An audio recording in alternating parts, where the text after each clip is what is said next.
Sources के according India इस साल 114 मल्टी रोल फाइटर जेट्स के लिए बिड इनवाइट कर सकता है, जो कंट्री के एयर कॉम्बैट फ्लीट को मजबूत करने के एफर्ट्स के अनुरूप एक कदम है। इन वॉर प्लेन को शामिल करने के लिए, जिसे multi role fighter aircraft that is MRFA programme के रूप में जाना जाता है, ने मेजर डिफेंस फर्म के इंटरेस्ट को अट्रैक्ट किया है, जिसमें यूएस की लॉकहीड मार्टिन और बोइंग, फ्रांस की डसॉल्ट एविएशन, यूरोप की यूरोफाइटर और स्वीडन की साब एबी के अलावा रशिया की यूनाइटेड एयरक्राफ्ट कॉर्पोरेशन भी शामिल है। रॉयटर्स की रिपोर्ट्स के अकॉर्डिंग इनमें से कई कंपनीज जिन्होंने 2018 में इंडिया में इनिशियल इंफॉर्मेशन रिक्वेस्ट पर रिस्पॉन्ड किया था, अब अपने बिड्स को रिफाइन कर रहे हैं। यह कदम ऐसे टाइम पर उठाया गया जब इंडियन एयरफोर्स को स्क्वाड्रन के शॉर्टफॉल का सामना करना पड़ रहा है, जबकि रीजनल राइवल्स चाइना और पाकिस्तान अपनी एयर पावर को एक्सपैंड कर रहे हैं। इंडियन एयरफोर्स की फ्लीट की स्ट्रेंथ घटकर 31 स्क्वाड्रन हो गई है, जो अप्रूव 42 स्क्वाड्रन से काफी कम है। यहाँ स्क्वाड्रन की बात करें तो यह एक मिलिट्री यूनिट होती है जिसमें फिक्स नंबर ऑफ एयरक्राफ्ट होते हैं। आमतौर पर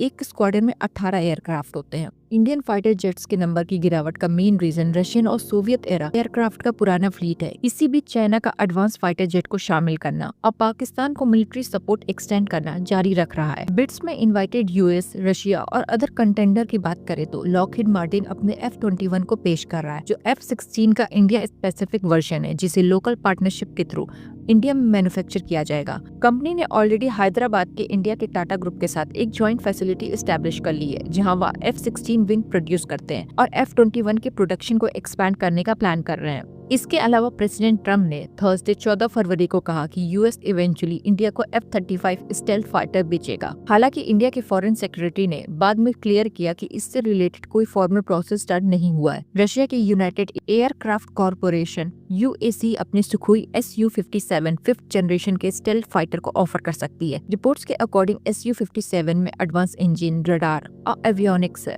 और यह पहले के रशियन कंटेंडर जैसे Su-35 अब MiG-35 से बेहतर है।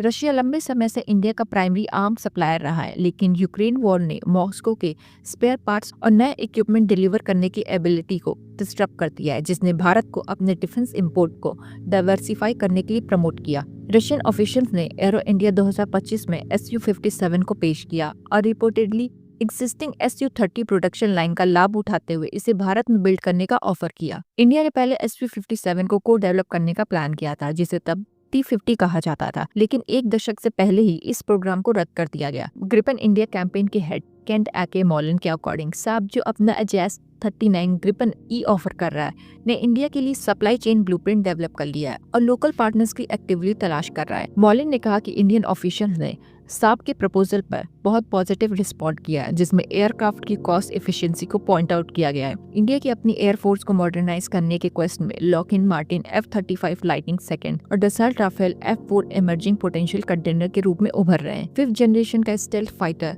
F-35 तीन वेरिएंट में अवेलेबल है, F-35A, F-35B और F-35C। इंडियन एयरफोर्स के लिए F-35A लैंड बेस्ड ऑपरेशन के साथ इसकी कंपैटिबिलिटी और B और C वेरिएंट की तुलना में कम लागत के कारण सबसे पॉसिबल ऑप्शन है। 2023 तक पैमाने की इकोनॉमीज और प्रोडक्शन एफिशिएंसी के कारण F-35A की यूनिट कॉस्ट में काफी कमी आई है। लॉकहीड मार्टिन और यूएस गवर्नमेंट के डाटा के according fly away cost approximately $82.5 million per unit है। हालांकि एक्सपोर्ट प्राइस में आमतौर पर ट्रेनिंग, स्पेयर्स और सपोर्ट इक्विपमेंट्स जैसे एडिशनल कॉस्ट इंक्लूडेड होते हैं, जिससे इफेक्टिव यूनिट कॉस्ट अराउंड 100 से 110 मिलियन डॉलर हो जाती है। पर यूनिट 110 मिलियन डॉलर के एक्सपोर्ट प्राइस मानते हुए 110 F-35A के लिए टोटल एक्विजिशन कॉस्ट लगभग 12.1 बिलियन डॉलर होगी। इसमें इनिशियल स्पेयर्स, ट्रेनिंग और बेसिक सपोर्ट इंफ्रास्ट्रक्चर शामिल है, लेकिन इसमें वेपन पैकेज शामिल नहीं है, जो इंडिया की रिक्वायरमेंट के बेस पर और अधिक कॉस्ट बढ़ाएगा। वहीं राफेल F-4 एक एडवांस 4.5 जनरेशन का मल्टी रोल फाइटर है, जो करंटली IAF के पास सर्विस में है, जिसकी 36 यूनिट 2016 की डील के अंडर ऑलरेडी खरीदी जा चुकी है।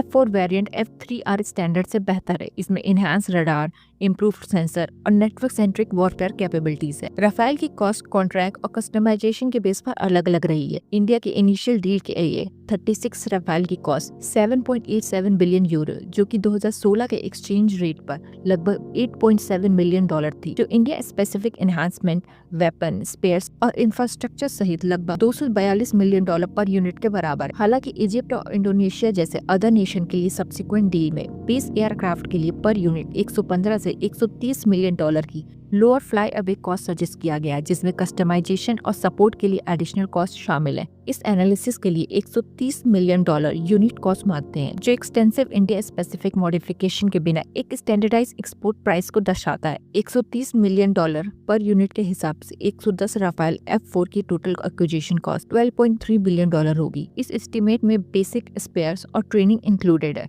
लेकिन इसमें वेपन्स और एडिशनल इंफ्रास्ट्रक्चर को शामिल नहीं किया गया, जो IAF की स्पेसिफिक रिक्वायरमेंट्स के बेस पर टोटल कॉस्ट को बढ़ा सकता है। 110 यूनिट के लिए F-35A की $12.1 बिलियन की एक्विजिशन कॉस्ट राफेल F4 की $14.3 बिलियन से कम है, लेकिन इसकी life cycle cost Rafale F4 से कहीं ज्यादा है। राफेल F4 लॉन्ग टर्म में ज्यादा कॉस्ट इफेक्टिव ऑप्शन के रूप में उभरता है, जो आउटस्टैंडिंग सेविंग ऑफर करता है, जिसे इंडिजिनियस प्रोग्राम या अदर डिफेंस नीड के लिए रीडायरेक्ट किया जा सकता है। हालांकि F-35 की 5th जनरेशन की कैपेबिलिटीज एक स्ट्रेटेजिक एज प्रोवाइड करती है, जिसका राफेल मुकाबला नहीं कर सकता है। अगर भारत कॉस्ट से ज्यादा टेक्नोलॉजिकल सुपीरियरिटी को प्रायोरिटाइज करता है, तो यह एक आकर्षक चॉइस है। अल्टीमेटली IAF का decision strategic requirements, budgetary restriction और लॉन्ग टर्म सेल्फ रिलायंस गोल को बैलेंस करने पर निर्भर करेगा।